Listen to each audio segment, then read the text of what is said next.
May 13th, 2019 for the Finance Committee meeting.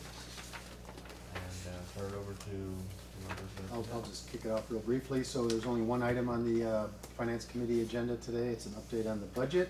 And mostly we're going to be focusing on PERS costs and how to address our unfunded accrued liability. And I'll turn it over to Wes. Welcome to the 6th Finance Committee meeting of the budget year. Number 6. You're getting tired of us, aren't And you? we're still excited. We're trying to wear you down. We still got the budget party page to keep us going, get us excited for 2020. By the way, just to mention the JPIA, they're super funded on their, They're super funded? on their PERS, yeah. Yeah, I don't know if we want to be super funded, but we have options that we're going to talk about today, so it should be exciting. To get funded, not super funded. And we've done a lot of work on this, so that's why if I seem tired, it might just be because I've been looking a lot. You're going to get graphs. I had to look at the numbers, so. Oh, no. So we're gonna get those three-dimensional pie charts too? That'd be nicer for you. Okay, so the agenda for today, we'll go over the background real quick. I'll keep that brief because we've done it 5 times already, and basically it's just going to be like the meetings we've had, kind of highlight those. Then we're really just going to talk about our PERS options as far as accelerated payments.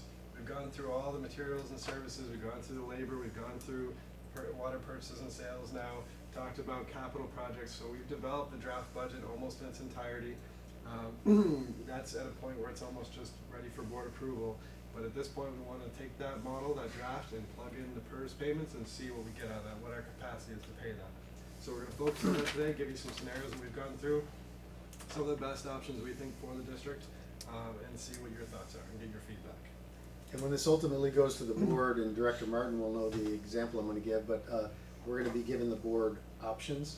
We're going to have a base budget, and then we're going to have an option on how you want to address the PERS unfunded accrued liability. It's kind of what EWA did in the recent budget adoption. They kind of looked at their operating, their capital budget, and then came up with a policy on PERS payments, and asked the board to consider that in its totality. The only thing they didn't consider there was the very strong potential of PERS turning around in the next 2 or 3 years because of the economy. That wasn't taken into consideration. Did you see the market today? Oh, this down a little? 617. 617. Because the Chinese up. It was all related to that. It'll change, it'll change. Keep the faith. Time to get in. Yeah, make them every And Well, give it a couple more days. Yeah. But yes, I agree with And then you. get back in. Okay, so we've had a meeting in February on the 25th. That was our kickoff meeting. We had another one March 14th. Then we had the April 15th meeting. We had the April 29th. And now we're at the May 13th meeting. So meeting number 6. And so I'm going to start off with sort of a recap of the last meeting. It's just a brief. The first thing I want to do is go over this is the screen of the reserve projections with the debt. We're going to start there because it makes the most sense, I think, to show the debt included to fund the capacity projects, which is our capacity model. We fund growth with debt. So you can see the $6 million and the $20 million built into the outer years in 22-23. Again, keep in mind, anytime we talk about the budget, it's a 1-year budget that you're approving with a 5-year projection. Explain what the debt proceeds again, what am I missing here? The debt proceeds is just the infusion of debt. So in this case, we would have probably issued $26 million of debt in 22-23. The proceeds come in as we pay for the capital projects. Right. So, But we haven't issued that debt. No. no, This is a crystal ball. exactly. And that's what it is. So anytime we're looking at the budget, you're approving a 1-year budget when we bring it to the board. The outer years are just a forecast. It's just a projection. It's not being approved this year. It's just our 5-year plan. But this isn't debt in the sense that we're going to go borrow this money. This is borrowing it from ourselves. No, this is actually going out.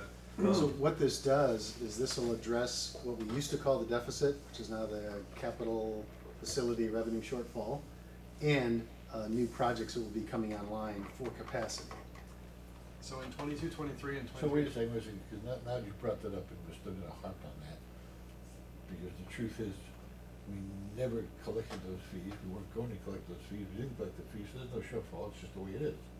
So I just look at it completely different than you did for some reason. I don't Well, know the fact that we didn't collect those fees meant we didn't collect enough revenue to pay for the projects that were being built. So there is a shortfall in revenue that we would have otherwise had. Okay, but at that time, we didn't believe those numbers. I can't speak to what I know, the but at board this time, believed at this time, we see yeah. the numbers are there. Yeah. But how much of that 26 million are you talking about revenue shortfall? So what I'd like to focus on, because if you look at the outer pages of 22, 23, and 23, 24, most of that debt, if not all of it, is for projects in those years. So we have 17 million, and actually it's coming in as the money's going out. So the 6 million, we have $6 million in projects that year. We're bringing in $6 million of debt to cover those construction costs for capacity projects.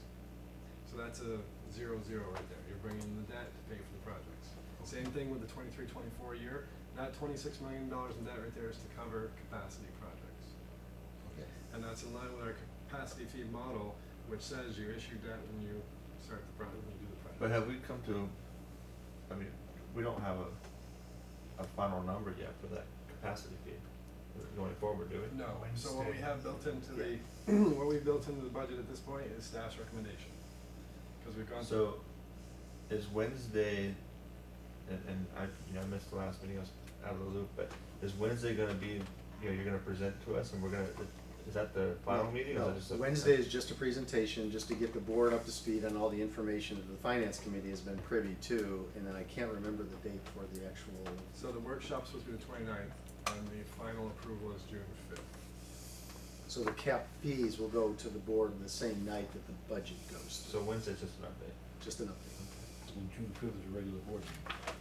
which is targeted for the budget adoption, the capital facility fee adoption, and that's probably it. Well, there may be other items, but budgetary related. So this is what we talked about in the last meeting, so there was $26 million in debt here, and what we said in that meeting was at this point, since we had just done the draft budget, we'd start looking at projects where we can move them around and see what we had for capacity to pay PERS. So after this meeting, so we actually looked at that, and you can see that we put the debt in there so it'd keep our credit ratings in line in order to maintain our AA+. So you got 367 without the debt, you end up lower than that. I showed a without debt and with debt in the last meeting, but this meeting we're gonna start with the with debt, because that's what we're gonna be using going forward. I know we have 2 chunks of money away from that we're putting into PERS. Those 2 chunks of money are the money we got from Diamond. How much was that? That was 630, yeah. 630,000 roughly. 630,000. And then the money, 100 and something thousand, 130,000. Yeah, it was, well, the whole check was 160-something thousand, and we were gonna split that roughly 50-50 between water and wastewater. But there was also $35,000 that came off of that total. So you had Diamond and the Aqua JPIA, that was $802,000. The board directed $35,000 be put elsewhere, and the balance. where? Well, 30,000 was for the study for the SEPTA's receiving, and 5,000 was for an enhanced employee recognition event. The balance was 760-something thousand, and between water and wastewater, all of that balance will be going towards the PERS UAL. And the majority of it's the wastewater. The majority is wastewater because of that And Diamond. there's also the possibility that could be used to pay for the casino PERS. Right. The PERS doesn't really make any difference. PERS is PERS. That's on Yeah, all. whether it's EWA or Right. Vallecitos. Yeah, well, okay. And either way, it's gonna be it'll be shown as an outflow of reserves. Okay, so I wanna make sure that number is a standalone. Yep. I don't want that incorporated in here with anything that's like, well, where's that money go? So yeah, I'll have to think about how to show that separately. No, as long as you can tell me. Okay. As long as you can tell me. Yeah. So as long as I know that 630 plus the, Yeah, and that'll be shown, we can actually put it in the accelerated PERS UAL payments and the okay, reserves. with 630, then the first year we got the, insurance money back, didn't we collect 40,000 for us? No. After the employees were All paid? of that went to the employees. The one, I think it all went. Employees got $1,000 each. Yeah. We only have 105 employees. Right. I don't remember what happened to the balance, so. Yeah, there's a balance Well, there. were the checks net or gross? So it probably went in the reserve. Gross. They were gross, so the tax burden was on But the find that, employees. because that's also going in. But there still is like social security and stuff that, to Yeah, give somebody there's $1,000. there's it's not ancillary even costs that the $1,000. district picked up, so we can get you a number that shows, Yeah, I don't think there's much left over. Yeah, it wasn't Okay. much left over, but I don't think it ate up every penny. Okay, and the last shed we just got was like 140, One, yeah. minus 30. Well, it's 165 minus 35 is 130. 130. Half of that goes to wastewater, so that's 65 added to the 637. So it's right around a little over 700 on the wastewater PERS, and 65 towards the water PERS, roughly. Okay, is there a reason why we separate we have 105 employees and it's all PERS? Is there a reason why we separate? Water and sewer, you gotta keep your funds separate. So we keep all of our funds, water and sewer, and capacity, all four separate. Part of that is because we have some customers that are water only, some are wastewater only, Oh, so okay, they may okay. complain, why am I picking up Sure. their share of the cost? Sure. So, Okay, all right. So we got 760,000, $750,000. And that won't be addressed here. Here, we're gonna just talk about how we're gonna do the accelerated payments to PERS, not taking that into consideration, but that will be. But we have that money, so we need to take into consideration. And we will. And when will that payment be made? Are we gonna do it next fiscal year or this fiscal year? I think Probably as soon as possible. Yeah, so it'll probably be this year anyway, so it wouldn't be reflected in the budget in 1920, it'd be in this fiscal year. It'll be taken care of, all right. Yeah, right, so it just reduced the balance in reserves. Have we gotten that bill yet? I didn't know if I should have put give me an answer, I forgot, I'm sorry. So we pay our UAL in advance, so we paid it July 1 of 2019? 18. It's 18, okay. Fiscal year. So now you won't pay it till July 1, 2019, but the arrears, But we can send them a payment now. but when do we get that saying how much it is? Do we have that already? We have the 2017, PERS is always, No, how much we owe them in arrears. yeah, that's what I mean, they give us our UAL, which is our unfunded accrued liability. Right. They give us the actuarial valuation a year, we've just got 2017 in August. Oh, okay, Yeah, so you're almost like a year and a half, almost Yeah. 2 years behind. but it wasn't a big number at that point, was it? Yeah, well, Oh, it's already, it's been a big 17. number coming up. Yeah. I didn't realize that. I thought this was the last, everybody says, well, PERS suddenly hit, and it's like, well, obviously not suddenly. And part of what I did here was I got the actuary's information when our UAL started. So I got the first basis, which was in 2013. So, and I looked at all the basis and I went through and applied payments in different years to see how it would affect our overall cost. So I've been doing all these number calculations for a good week or so. And Ben and I sat down this morning, went through what we thought would be the best scenarios to present to the committee today and see what we thought would be your feedback. Excellent. And what's just for context, those yellow lines, what numbers should the committee members be comparing those to? So this is what we presented at the last meeting, just wanted to kind of give a recap of what we did then. So this is showing the days in cash with debt and how we presented it last time, and I'm gonna go into what we've done since then. So looking at those two, and then here. Well, hold on, go back one. For example, so the days in cash, anything over 300 is kind of what we're using as a good indicator. Right. And for the debt service coverage, Debt service has to stay over 115 per our bond covenant. so 115%, you don't want it to fall below that. And none of what we're talking about today is operating, so that's not gonna be, the debt service coverage won't be affected by our discussion today. So we're gonna focus on days in cash, and I'm gonna get to what the current reserve balance is. So in your draft budget that I just handed out, these are now the reserve balances in pages 97 through 101 and 102. So you can see here, and we've now looked at, what happened was we looked at metal arc tank number 3, had some conversation with engineering, looked at projects we could possibly move around to help kind of smooth out the days in cash and do all the projections that we do. One of the things we discussed was that metal arc tank number 3 could probably be put off until 2023. And doing that, we actually smoothed out our debt issuance.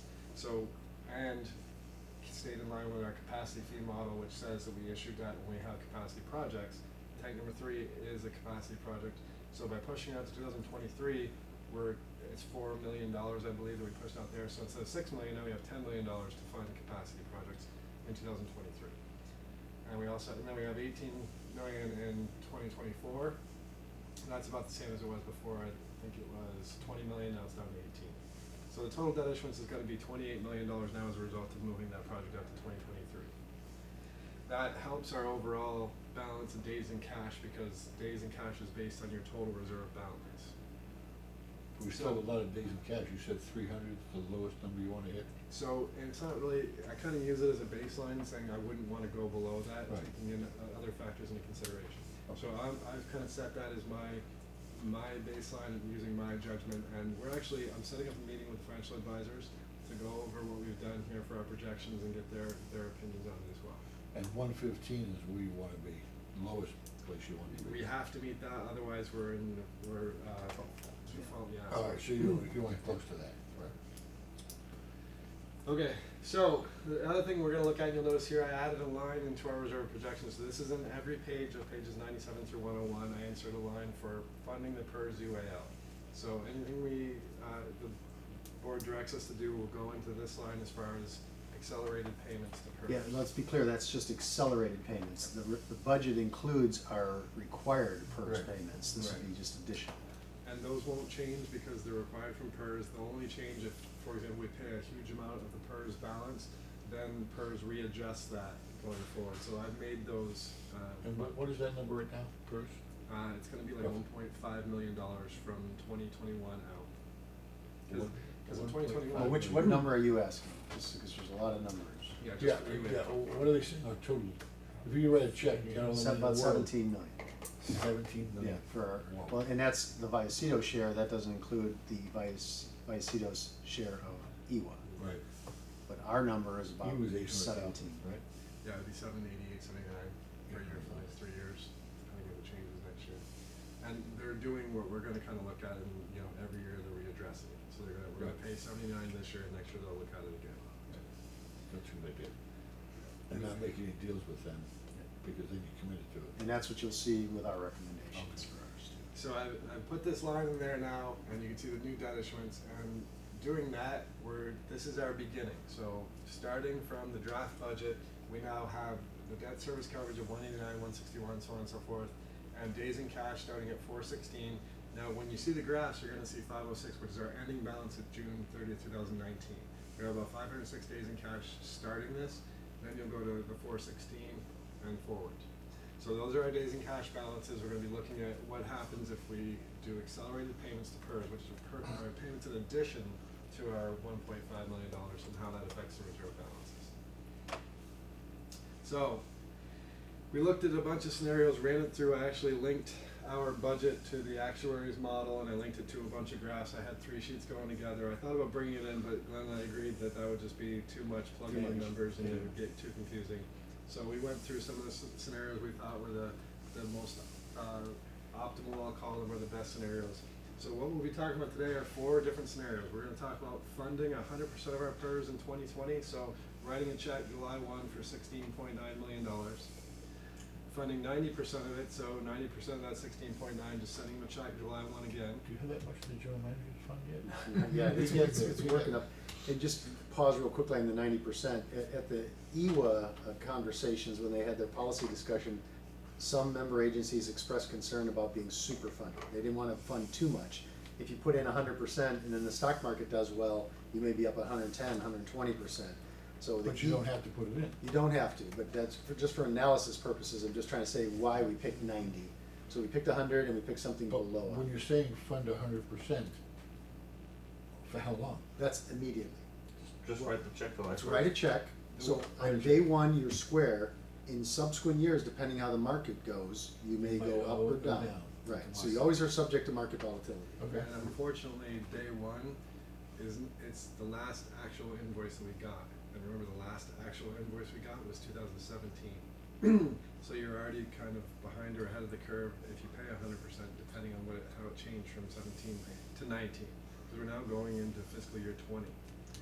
But if you wanted to pay off your PERS unfunded accrued liability, it's kind of similar to paying off your house mortgage. You would contact your mortgage company and you would say, get me a statement.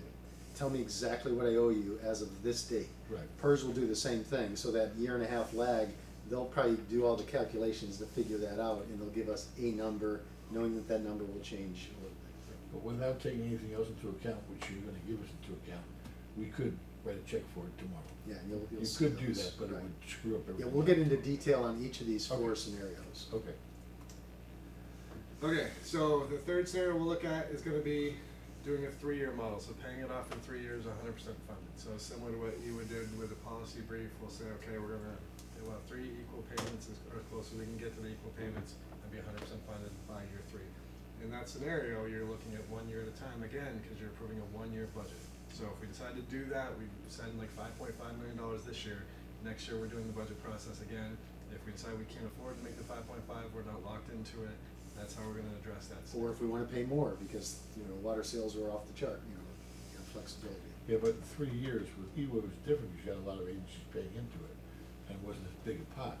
This is a big pot, and it's just us, so you're talking 3 years, you're talking paying off $5 million a year. You'll see the numbers, Yep. it's big Well, numbers. And we'd also take cut and pay. What do you think? Just a couple less conferences per year. Yeah, Okay. with car So- conferences out. So scenario number 4 is gonna be just making an additional $2 million a year, extra payments to PERS and seeing how that affects the reserves and our interest savings there. Now, obviously, and we don't have it ready for today, but we could have picked 6 years to pay it off. We could have said $1 million a year or $5 million a year. These were for the committee's consideration, and hopefully at the end, we'll get a recommendation to include in our staff report for the workshop. Yeah, so these are Do you have 3. another one? You have that 50,000 a year?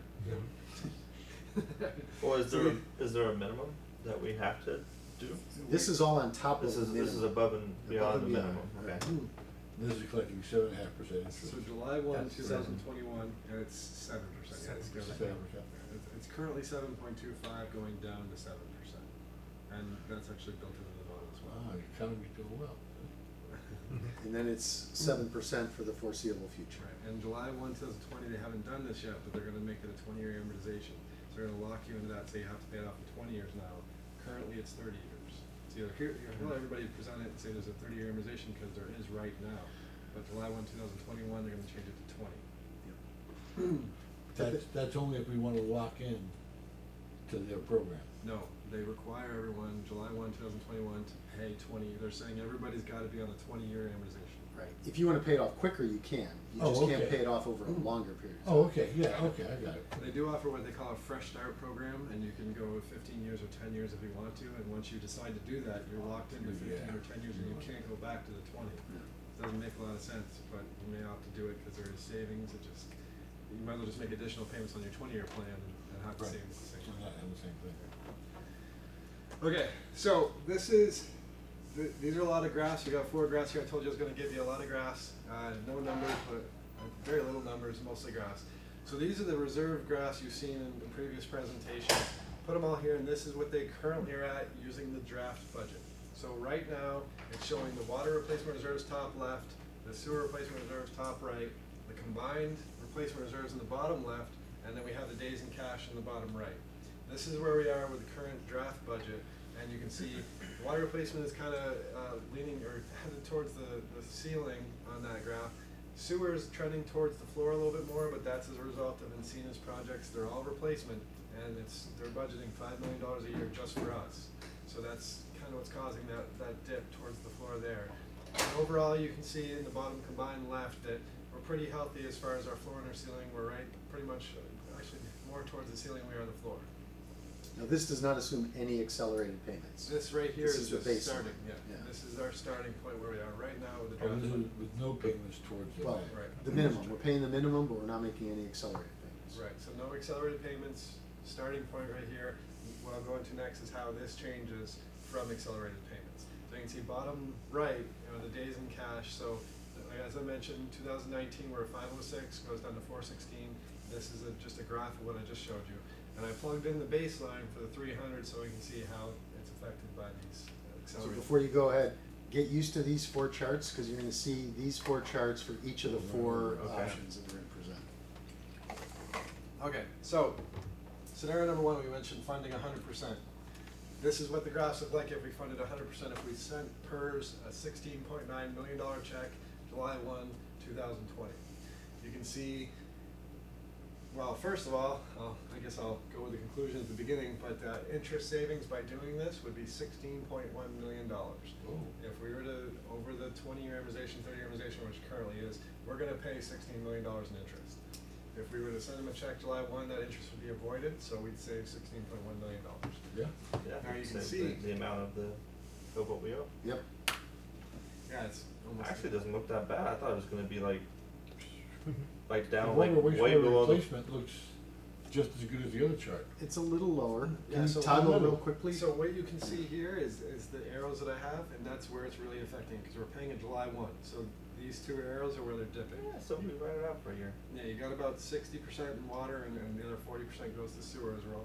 Is that including the 760,000 we already have put away for it? No, so So that would change that. we're gonna update A little that bit, and yeah. make all these numbers a little better. Yep. You can see the sewer go up a little bit more for the most part, because water's not taking much of that. Right, 65,000. It's a blip. So yeah, if you look at this one versus that one, you can see those two dips there. That's not bad. It's actually not. It keeps I you like well it. above I the like the minimums. charts.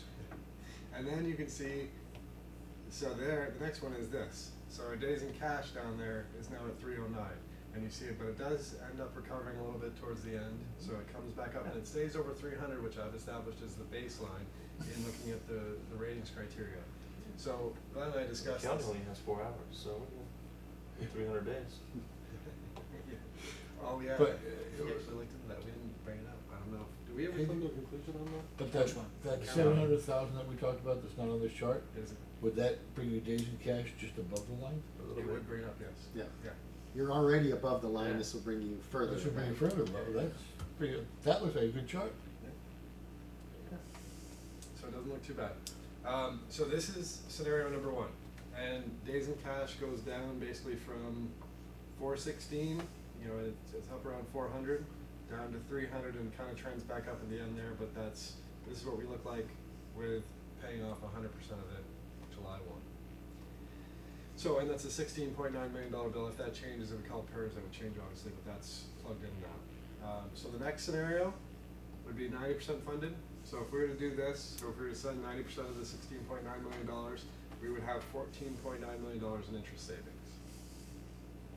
And then you can see here, it's the same thing pretty much. There's just a little bit less of a dip in 2020. And then days in cash goes down from 309, or it goes up from 309 to 320 because you're only paying 90% of it. And then it stays above the line at 317, 320 and up. And you're saying that you, if these were the only two options, that you'd probably prefer 90% so we don't get super funded? Well, Possibly. yeah, I don't know if we'd say we'd recommend it, but there was concern expressed at EWA where they went pretty deep on this discussion that they didn't want to become super funded. Well, I know, Encinitas brought that up. They were the only ones that brought it up. Yeah. But Encinitas was like, number one, well, our ratepayers, your ratepayers will never know that. They'll never have a clue. But the truth is, chances are that's not gonna happen. If it does, you can come back with your payment the following year. Right. You wouldn't be super funded for very long. You know, within that year, you could apply the credit, I would assume. And the other side of the coin though is you could pay 90% and then see how it looks the next year, see if you have a better idea what you actually owe, and then pay the remainder off next year. There's nothing that keeps you. And I think that they didn't they end up, and you were using 95%? No, they used 100. They used 100. Yeah, They used 100? the models that we calculated used 100. 3 years to get to 100%. Well, 95%. If you're really worried, if someone's worried about being super funded, like I said, who would know besides people in this room and the rest of the board? I mean, no one knows you're super funded, that's a short time super funding. You would just, In terms of making a statement to the customers, saying we're gonna get it 100% funded within 3 Yeah. years, that's a strong statement, and we're gonna get real close within Yeah. 3 years. yeah, they go, yeah, sure, no, we'll do Yeah. 100%. Okay. I don't know if it's the house point or not, I don't quite understand it, but I don't think the customers, I mean, they don't look at us being fully funded as necessarily a good thing or a bad thing. I mean, take it for what it is. My wife said it gets a pension too, but most of the customers I talk to, they're anti-pension, right? Yeah. So they don't get one, they don't like them, right? So, so hearing stuff like, I wouldn't advertise that we're fully funded, super funded, whatever. I mean, I just wouldn't, I would just do what we have to do and run the business, and Yeah. but I wouldn't make it's not a I like, I like being able to say, not do the funding, I just like to be able to say, we owe nobody nothing. And I think you wanna Yeah, stress but- that interest savings. That's Yeah. the point you hit. I think, with 7% customers. versus if the money's just sitting there, what are we getting, like 1% or something like that? This approach that the board decided on is gonna save the ratepayers $14.9 million. Right. That's huge. Yeah. And that's an actual savings to the ratepayers. And did you subtract out the interest we would have gotten? It had the money just sat there and cooked? Net of the 2.4%. 2%. No.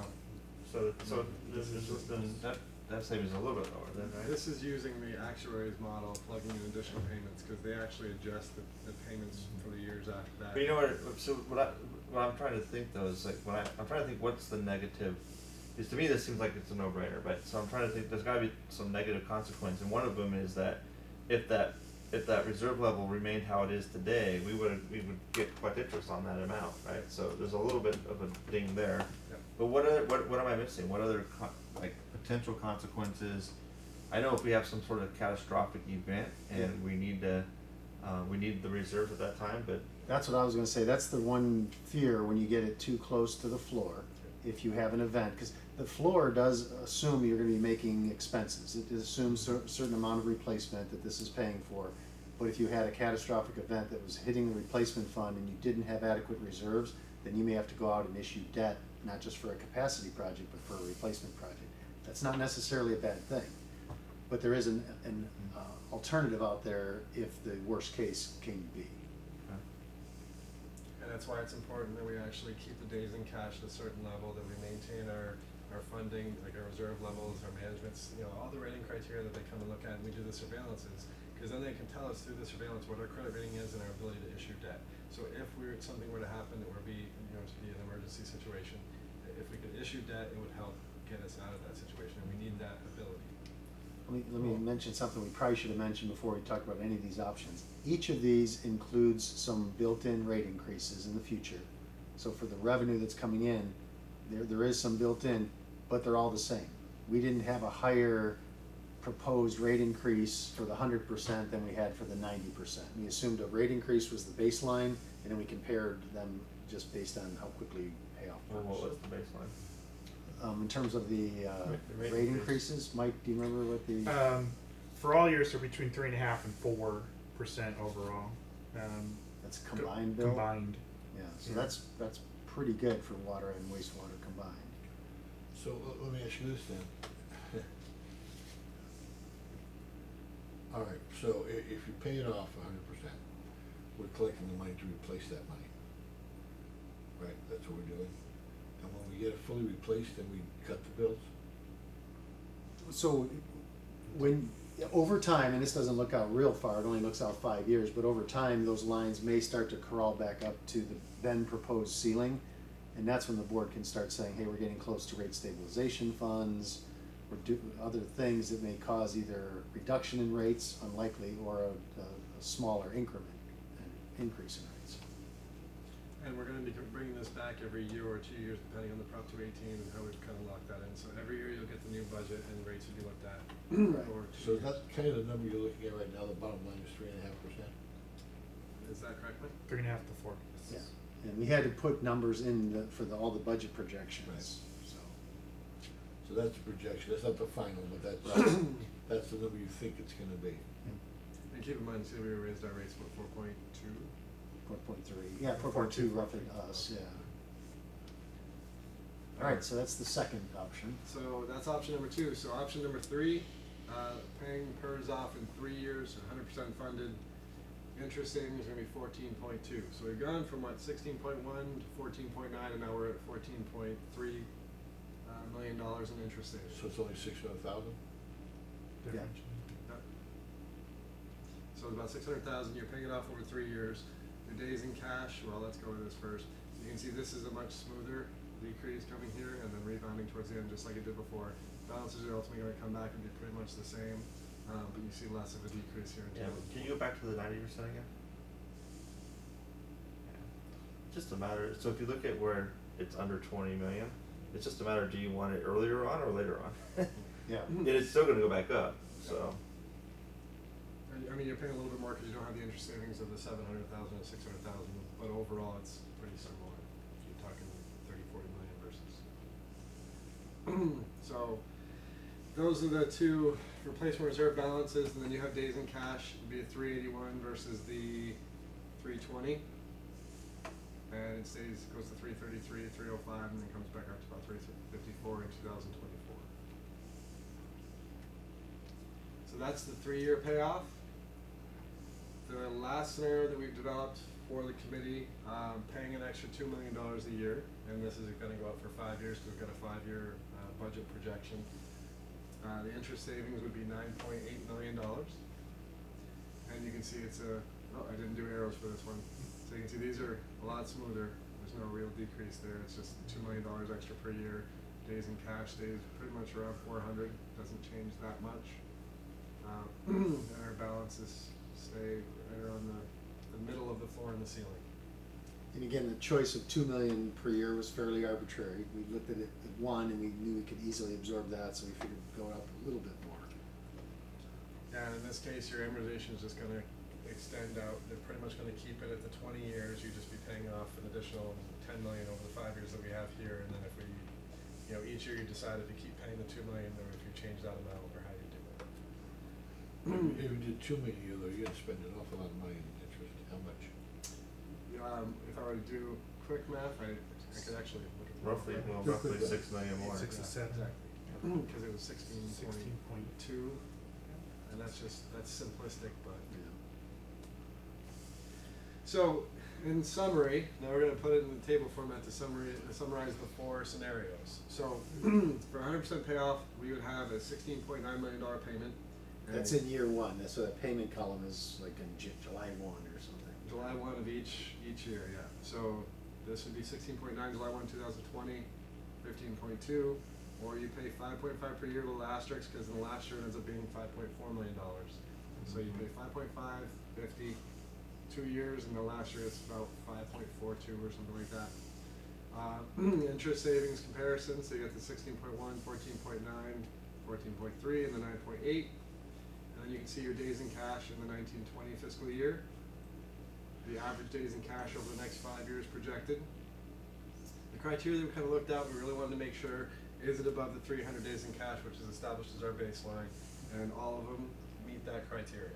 The other thing is we want to make sure the reserves do not go below the floor. That's an important criteria as well, that we have at least 3 years of replacements in reserves, and all of them stayed above the floor. And all this again is using 3.5% increase per year Per year, on which part of the bill? The whole bill? the whole. Yeah, combined. Yeah, there's a piece for water has a piece and wastewater has a piece, but then when you kind of average them out or combine them, it's. 3.5%. 3.5 to 4. So the purpose of this chart is to show you that each of those 4 options we presented, they're all viable. Well, he doesn't want you I'm to. gonna keep saying 3.5. I know. He's gonna keep it to 4. But in year 3, if it goes to 4, I don't want you to say, you told me it was never going over 3.5, so. So I'm not gonna let you do that. Most years it's actually 3.8, so that's why I say 3.5 to 4. He's the honest one here. I know you. Wow. Yeah, that's true. Most of us. Most times, yeah. And so all 4 options are viable, they meet our criteria. Yes, so all 4 options meet the criteria. Some of the pros are with the higher extra payment, you actually get a greater interest savings, obviously with the interest savings. The cons, though, are the higher the payment, the greater the risk that you're actually taking. The riskier it is that you'll have lower reserves if something may happen that you've, maybe misbudgeted and you didn't get that correct and you sent out $16.9 million and now you don't have enough in reserves. Yeah. Or that the market will go the wrong way and you'll lose money that you put into Well, purchase. if we took 17 million away from our reserves now, how much money is there? It would be, Well, it's just on the chart. yeah, So, yeah. it stays above the floor. No, but what is it? It's gonna. No, not the floor. How much do we have? Yeah, Well, that's, what kind of Just go back what like kind of 5 slides. catastrophe are you planning on that's going to cost us $10 well, million? by definition, we don't plan on catastrophes. Well, what could cost us $10 million? And we're perfect at budgeting, so this would never Yeah. happen. It's just a, But what could happen that would Well, cost $10 major, million? like a major earthquake takes out a bunch of stuff. Yeah. There you go. Then you get the feds. So end of, You get money coming in from all over. end of 2020, our projected reserve balance is $67 million Combined, combined. okay. So if you're you not, were- you still went down to 50. what kind of catastrophe are you talking about that we have to dip into it? I was just stating that it's riskier, that you'll have less reserves if you send $17 million to Still start. way more than the city. To me, the biggest risk, That's more than the city has, so get over it. to me, the biggest risk is that market fluctuation. So in one scenario, you have $17 million, in the other scenario, you have $17 million less, in the other scenario, you have $5 million less. So you're much richer in the $5 million scenario. We just wanna make sure the board understands that last one, the market fluctuations, so we're gonna, So yeah, let's, explain that some more. let's say we Yeah. pick the option one, we wanna pay it off Yeah. 100%. Yep. Right. We're now taking roughly 17 million that we now have invested and we're getting at about 2.4% return, and you're giving it to PERS. And they're gonna invest it in things that don't have that really stable 2.4%. If they have a year like they did about a decade ago, that it went down 24% in 1 year, that 17 million is gonna see the same kind of hit. And then, but your, the amount you need is still the same, so if your investment goes down, then you, again, you have another UAL. The flip side is, if it does better than our 2.4%, or actually better than the 7, we're doing better compared to market, and that's when you may become super funded. But wait a second. We pay them the 17 million bucks, Right. and it doesn't perform. It doesn't matter whether we pay them now or pay them later, we still have to pay them. That's Yeah, true. Just to clarify, so to Hal's point, so if we don't pay, we're in the hole for 16.9 now. If the market drops 24%, we'll be in the hole for 25, whatever. Right. Yeah. So either way, we're still in the hole. But you'd still have that 17 million that didn't decrease in value by 25% that you could now pay that UAL. So Well, there's a risk, but. But wait, there's a risk in us getting 2% as well. We might only get 0.5%. If they're dropping down 24%, means everybody dropped down. Well, you're absolutely right. Over the last, just since I've been here, I think the LAIF and everything else has gone from like 1.5 up to 2.5. So it's riding a high. It's not as volatile as the stock market, but Right. it changes. Our portfolio is fixed income, so we're pretty much, unless somebody defaults, we're kind of guaranteed those returns that we have. So that's why Right. they're more conservative and smaller. So we're pretty well locked in at 2.4. They're saying 7% is what they're trying to make on their money, because they have a much larger quantity of money. So if they drop down to 2.4, They could go negative though. Yeah, they're invested in equity markets too, so their risk exposure is Yeah. a lot greater than ours. I mean, Wes keep, is- keep in mind that the Dow was at 17,000-ish when Trump took office. It's at 25 now. I mean, over the next year or two, it's either going to go to 20 or 30. It's not going to stay put. So the question is, which one's going to go? So the way I think about it, like simplistically, is we're paying them 7% on this sort of mortgage. Like you have a mortgage and you're paying 7% interest. They're charging us that interest. Now, our opportunity cost is like 2.4. So really, if the market does 5% or better, like as long as you don't do worse than 5%, which is the net of those two, then you're not really losing money. Is there a recommendation page or is this? I don't know if we did. Nope, we didn't really do one. But chicken. but we had talked about it, and honestly, I think we are going to be chickens, I guess. We're going to try not to be chickens. So in order to sort of hedge Be our- bold. No Well, risk, no reward. The larger the risk, the larger the reward. Well, you know what, and I'm an accountant, I guess, so it's not in my nature to be that You know risky. me, I'm always looking at rose-colored glasses. Yeah. You never remember to bring Have them. them. Yes. But in order I to have it almost. in order to sort of hedge our risk and dollar cost average our investments, if we go with the 3 years and invest the $5 million, it gives us the opportunity to look at it again next year and reanalyze it and do it again. It's not going to hurt our situation. We won't save quite as much interest, but it is a significant interest savings, and we'll have it paid off in 3 years. And I would argue that all of these are bold. Every one of those, you're doing more than is required of you by PERS, by a significant amount. Even the bottom one, the $2 million per year, that's $2 million extra per year. That's not small potatoes. Yeah, but it would take you, what, 12 years to pay that off with interest reoccurring? So can I throw a little monkey wrench into this whole thing? For when you bring this to the full board, can you give us an option if we paid it over 2 years, half and half? That way we still have the.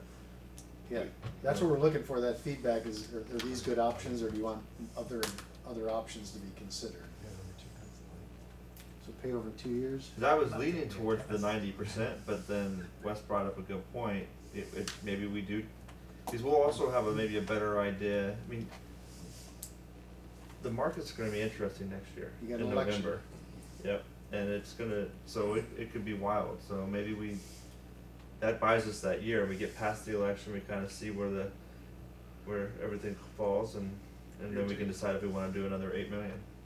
You're taking action, and it's a bold action, but it's still got its sort of safe side to it. Yeah. It wouldn't take us that long to do that Oh, no, two-year I get it. analysis. I mean, could you imagine if a Bernie Sanders actually wins? I mean, the market. No. We'll be down like at 2,000. That ain't gonna happen. Bernie can't win. Isn't he from Vermont? Yeah, Yeah, that's what I thought. he's a socialist from Vermont. Yeah, well, I don't know, I didn't say I supported him, I said where I'm from. Yeah. Draw conclusions. Socialist, no, but- he says he's a socialist. Yeah. You gotta admire that at least. But, yeah. Well, it's only a very small step to communist. Oh, so is there anything else that the committee would like us to look at? So we'll look at a two-year payoff to 100, I assume 2 years to 100%, Mhm. Director Snell? Okay. Yeah. Well, So basically which one of those 8.5 can you each. get rid of then? You don't wanna give the board too many choices, we'll leave there all night. Yeah. Get rid of whatever you'd like to get rid of. And then we'll tell the board that you guys got rid of them. Yeah. Well, then get over so I would replace the 3-year one with the 2-year. Yeah, there you go. And then leave the 2 million's a kind of a good, just kind of like, in case they get super, super conservative, but. Yeah. We only picked 3 because of the EWA experience. It's something that we're kind of familiar with and comfortable with. Well, then you better leave that on there, cause there's gonna be one board member that's gonna want that number probably. That's what he would think, Didn't- so. Do you think 5 options would be too many? I do. Could have the other ones in the hip pocket and just present 3. Yeah. And if they pick up the other one, just See, now who's thinking like a GM? Only spoon feed them certain You, amounts you of teach your I'm waiting to get the Santa Claus fund. Okay. You don't qualify. So we're looking at a 100% payoff, a 2-year payoff, and an extra $2 million payment, is that the 3 we're looking at? Yeah, I think that's it, yeah. Yeah, but I keep the 3-year one in the hip pocket. Mike, that was a good idea. In case someone really sticks to that. just pull it up. So Wes, can you summarize them again? So it was 100, 90, 2-year payment, and 2 million per year? I actually just said 100, the 2, and the 2 million, so 3 Yeah. options. Oh, okay. That's good. The 90, I mean, if they wanna come down like what, I think if we end up going 90, we'll probably do like more like 95. Yeah. To what director, so just get rid of it, and if the conversation starts going that direction, then maybe have a 95 in your pocket too. I was gonna say something, but it's really on the next slide, so maybe you can go to your next slide. Yeah, then. so the next steps, and this is something we probably wanna talk about too, we had discussed the potential of having 2 board workshops instead of 1. But the initial calendar is just had the 1 board workshop on May 29th. Depending on how the committee feels, if you feel like we've got some good options here and you just wanna go to 1 board workshop, and from there we can work it into the final budget for proposal on June 5th.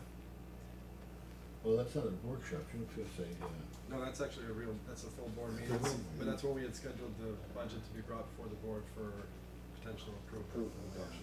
You wanna do, so you said you initially were, how can we squeeze in 2 Well, we workshops? talked about the 22nd. We'd have to do one like next week if we wanted to do another one, which would be a possible time crunch, it just depends on what the committee prefers to do. couldn't we do one just before the, board meeting? Yeah, we're doing one May 29th. That's the tentative one right now, if your schedule. if the That's board's- 1 week before the budget adoption. And just remember, the rest of the board, the other 3 members, haven't had the benefit of 6 Yeah, meetings. So, probably should give them 2, and, I'm gonna be on the East Coast the first week of May, or first week of June Oh, you are. for work, so maybe that'd be a good time to have a second workshop and then bring all this, there's more than just the budget, right? There was also the cap fee stuff. Can we bring that to the second meeting in June? That's cutting it close. We usually try to put it at the beginning of the month in case anything goes wrong, gives us time to come What back. was wrong? We have to, because we have to get it approved by June 30th. Yeah, I'm gonna be in LA May 22nd. I forgot about that. You are? I'm at the GFOA. You're what? I'm gonna be in LA for the GFOA conference May 22nd. Government finance officers. I'm, that's I'm, fine. Association. I'm good on the 29th. Well, let's push That it to works. June. So you Push it for to sure June. no on June 5th? Yeah, I'll be gone that week. I will be home, I do fly home on the Thursday, the June 6th, so if we wanted to do something on the 7th, I could be there. What time do you get on Well, the the 6th? other option we had talked about was Late. having PERS policy sort of adopted separately. I don't know if that's an option as well. Well, it's gonna be separately but the same night, so. Diane, do you know if we can adopt budgets at a special meeting, or is it one of those things that has to be approved at a regular board meeting? It's historically always been at a regular I know board it's, meeting. I just don't know if there's legal restrictions. Legally, I don't know, we'd have to ask. Cause we could look at like Gilpin. June 12th, maybe the second Wednesday. But it's a special, it would be considered a special meeting then, and there's We limitations could on what you can that, do at special meetings. Cause it's still a board meeting, so Yeah. we could, Couldn't we do the workshop on the 12th and then bring it to the board meeting on the 19th? We know it's pretty clean, I mean. Of June? Yeah. Wow, that's cutting it really close. But we But know why that- don't you but do we- why don't you do like a workshop? The two biggest people that slow down stuff are in this room. So are we good for the board workshop on May 29th? Yes, I'm good there. Okay, so So we'll then we keep the 529. So then we could potentially do the second workshop if Director Snell's okay while he's absent, because he's been through the 7 or 8 meetings already. If you're okay with that. Yeah, I mean the second workshop. Yeah, that's what. When's that gonna be? I'm okay with not being the second workshop. That could be June 5th. Like early June. Yeah, If we can adopt the budget at a special meeting on June 12th, right. then I'm okay with that. I don't wanna push the only time, if we have it on, what is that, the 19th of June, then it gives us very little time if anything comes up. The unlikely event that anything comes up, anything catastrophic. Yeah, hold on. Can we do a special meeting?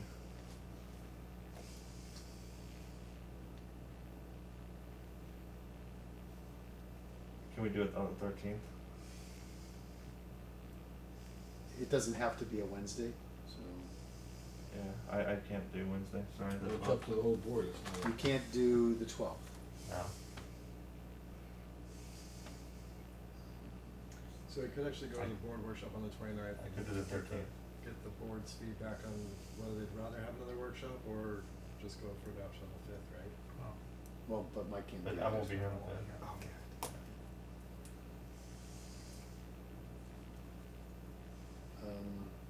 I assume you wanna be there for both the budget and the cap fees. Is there an order of, those two don't have to be on the same night, but they were planning to be on the same night? Yeah, I'd like to be, but I think the cap fees is probably the more important of the two. Okay. Okay, so I'm gonna check with the attorney and see if we can adopt a budget at a special meeting.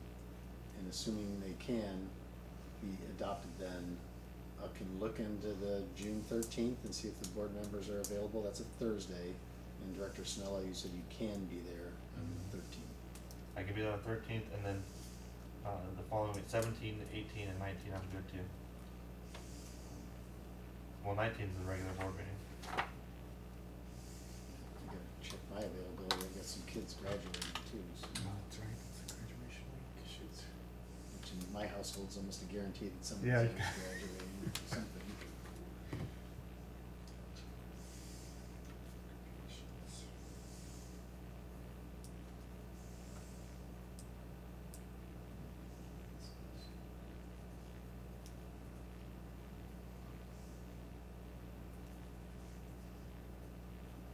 Okay, mine's, May 23rd is a graduation date, and then, okay. Director Martin, does that, would you be Yeah, available I'm that good day? with whatever. That's how we roll. My guess is that the rest of the board members at the workshop will be okay with just seeing it once. That's my feeling. And if any minor changes they have, we can present those at the adoption meeting. Or if they just said, hey, can you add this number in or something, that's fairly straightforward. Like making sure it stays at 2.5%, that's important. To 4%. See, now you got 2 on those people. Yeah. Well, this the stereo. this still includes. Are we going on to this next? No, that was Okay, oh, actually, good. that was just a. Because this still includes latest the copy assistant for it. AM too, or GM. This is the GM. Oh. So there's another like $500,000 off that thing. Only You betcha. 0.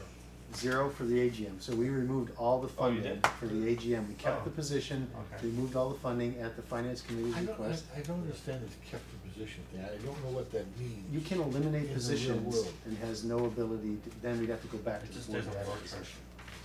See? But it also, but it does include funding for the 2021. asset management supervisor. Well, it has 0% this year, but it has funding in future years. For, for the AGM, but it, Yeah. but it does have It's funded in 2021 and out. What about the asset management? That's It's fully funded. funded next year. Fully funded, yes. The- It's not- Yeah, the budget that we're, Every year. the budget that we're considering. Yeah. Right. Who's your asset manager? Then he needs a secretary, then he needs someone to run errands for him, And then he needs a truck. this is Maybe the he's only an position assistant. that I've been asking for. So No, Russell, it's not. Which one? You asked for the Yeah, other that's too. person. Which one? AGM. I didn't ask for it, it was already in the budget. Who put it there? It's always been. We did. It's already a budgeted We never, position. we probably never took it out after, We never took it out. it's Tom a left. pre-existing condition. Yeah, that's right. Yeah, my policy doesn't Yeah, cover so now we gotta get a pre-existing policy conditions. To get rid of it. Yeah. As long as it's not funded, it doesn't really matter, does it impact rates or anything? Right, And every year you make the decision on whether to fund it or not. yeah. Just currently, it's in the projection going out. So after we fund the asset management supervisor, then we can figure out Oh, some. yeah. We gotta wait So- to see what the return on that investment is. So with all that being said, Russell says, see you Mike, next you an week. extra hour a week, you do the asset management? Because that's all it takes. That's all it takes. You got your pillars out there doing it all for you. Well, you have Who to be- does it now? You have to be as good as Mike to do that. Nobody. The Oh, it's asset not being management? done? No. We're doing It's pieces of it, reactive. there's no strategic, I know we joke around a lot, I think it's a good idea, it's just, it's one of those things that it's just tough timing with all the increases we're getting from the water authority Yeah. and the pension stuff, and it's just, it's a tough time to be spending more money. I know in the long run, I think there's gonna be a return on that investment, but Yeah. we got to wait for it for a few years. well, remember, if you look at the total salaries, if you take away the AGM and add in this, we're actually less than we would have otherwise been. I mean, there's PERS increases and those types of things. We had 104 employees not that long ago. No, we had Now we're up to 112 when I 107. started. We were staffed at 104 for one, at the end of 1 year. But Yeah. We had the Thank you. positions.